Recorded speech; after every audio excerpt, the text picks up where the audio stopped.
If not us, who? If not now, when? There is soil under pavement here that will never see the light of sun again.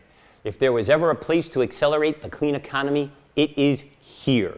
If there was ever a place that needs clean energy, it is here. If there was ever a place that needs carbon removal, efficient transportation, sustainable food systems, it is here.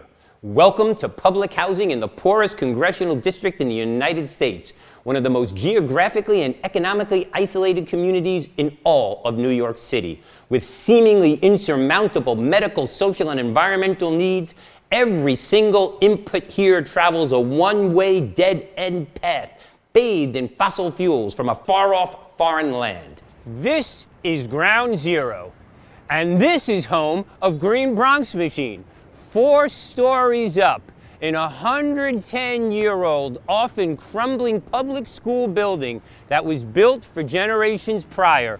We are changing the lens and outcomes of public education and the definition of what is possible through the notion of a sustainable and just food system aligned to key school performance indicators while accelerating and demanding a clean economy. For so many, food is the problem, but for all of us, food is the solution. Welcome to VERGE. Our locally grown movement has moved attendance from 43% to 94%, partnered towards more than 2,200 living wage jobs, grown more than 105,000 pounds of vegetables, and we've done it with 90% less water, 90% less space, 90% less energy, regardless of season, 0 miles to plate, while taking one of the poorest performing schools in all of New York City to outperforming citywide and statewide norms in each key performance indicator. Right here is one of New York's preeminent school garden to school cafe programs in the heart of the concrete jungle, a school where every student knows where their food comes from. And let's be clear, the most important school supply in the world is food, especially if you don't have it. From our corner of the globe, we've made the cover of Time magazine for children, been invited and celebrated at the Obama White House 3 times, and we even won the first Emmy Award for New York City Department of Education, remarkably for an episode of Growing a Greener World TV. This is our skyline. These are our shops, our supermarkets, our windows, our doors, our homes, and our yards in the poorest congressional district in America. This is our soil. Here, we are growing something greater for children who love to learn, to make, to nurture, and to taste. This is Bronx Machine.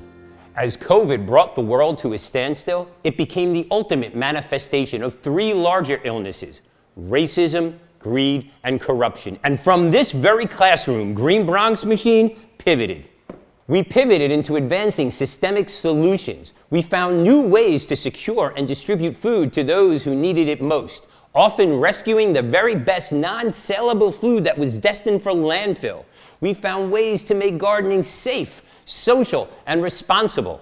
Here, we continue to be the light inside of our tunnel instead of expecting to be the light we so desperately seek at the end. We use gardening and food access to build unity into our community. We used our local network to grow our net worth. We even built farms 10 stories underground. And now we're experimenting with turning our gardens into internet hotspots, bringing food and communication to communities that could traditionally afford access to neither.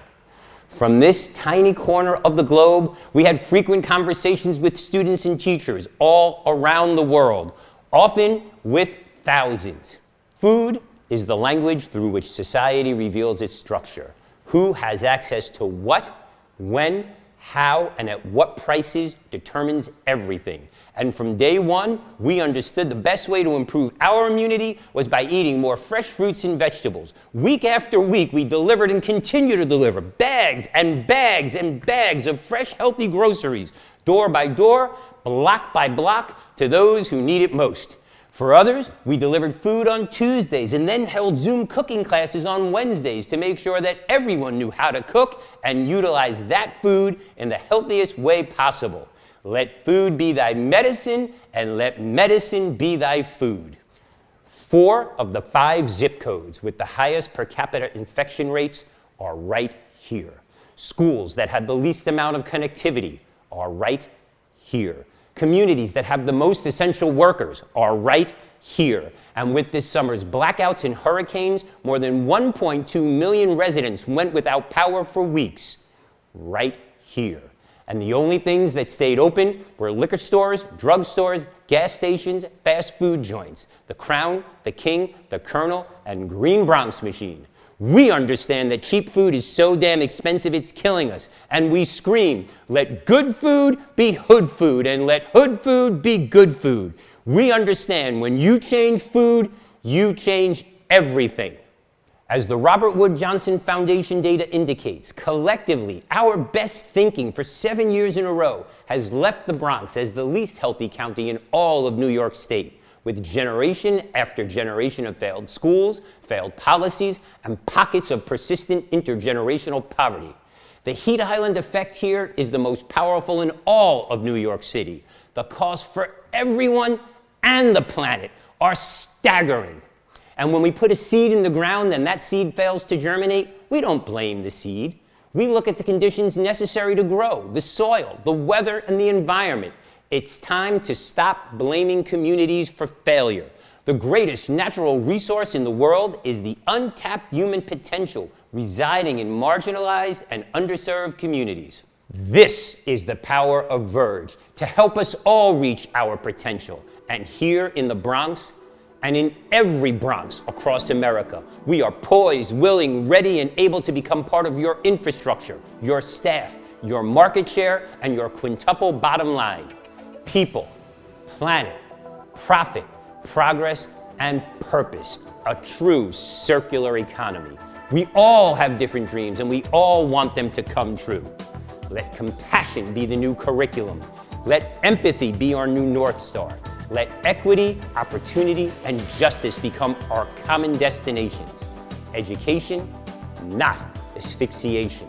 The calculus of my advocacy is not to be my brother's keeper, but to be my brother's brother. And I fight for the ultimate circular economy, one that creates opportunity and employment for all. This can't be a final destination, but a never-ending journey. That's why Green Bronx Machine is building local farms, local community centers, local teaching kitchens, and building capacity. A community filled with folks waiting for a seat at the table are now building their own. We are the ones we are waiting for. This work requires courage, and the opposite of courage is not cowardice. The opposite of courage is conformity, because even a dead fish can go with the flow. And we are not a community of dead fish. We are swimming. And the degree to which we resist injustice is the degree to which we are all free. It is our job to shepherd as many children as possible to a better, brighter future. Our struggles give us purpose, and the truth always emerges. The truth is, children want to be part of the conversation. The truth is, children are more curious than many adults. The truth is, children know that lies are bad. The truth is, children don't let differences divide them. The truth is, children learn something new every day. The truth is, children are smarter than you think. The truth is, children can turn any place into a playground. The truth is, children can make a difference right now. The truth is, children feel things as deeply as adults do. The truth is, children don't need candy to feel better, and neither do you. The truth is, children will inherit the earth. The truth is, children have big dreams. The truth is, children want to discover the world. The truth is, children expect honesty. The truth is, children bring people together. The truth is, children appreciate a good story. And the truth is, children can handle the truth. Don't waste me. Don't waste us. Don't waste our children. And don't waste VERGE. Our current moment has required the education community to reflect on what we value most and shift our focus there. And most importantly, to let go of things that matter less. COVID-19 has forced students, families, and educators to take immediate action outside the traditional school experience. Our convening here at VERGE is an incredible opportunity for imagining beyond business as usual. Both the past and recent tragic deaths of George Floyd, Breonna Taylor, and Ahmaud Arbery, and so many more, have catalyzed outrage at the racial discrimination people of color routinely experience, specifically Black Americans. We must acknowledge their pain, and we must remember their names. These events, amid broad economic uncertainty and growing inequality, have put a spotlight on policies, procedures, and teaching practices that don't meet the needs of students in today's world and often do damage to learning and development. I've got my green shoes on today and I'm ready to walk, and I'm looking for good trouble. The soul of America and the world is in contention. And when confronted with despair and adversity, we have and we will continue to rise and respond with resilience, bravery, heroism, and courage.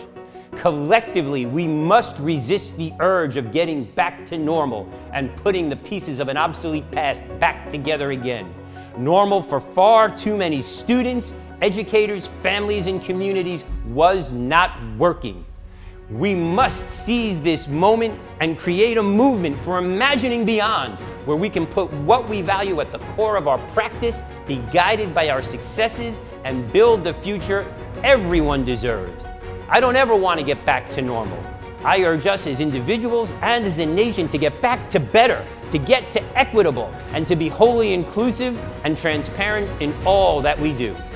So how does it start? It starts in schools and in boardrooms, and it starts with each and every one of you. Let your courage, passion, purpose, and hope become contagious, and let compassion become the new curriculum. Do something today that you and future generations will thank you for. I'm Steve Ritz. I approve this message. Si se puede.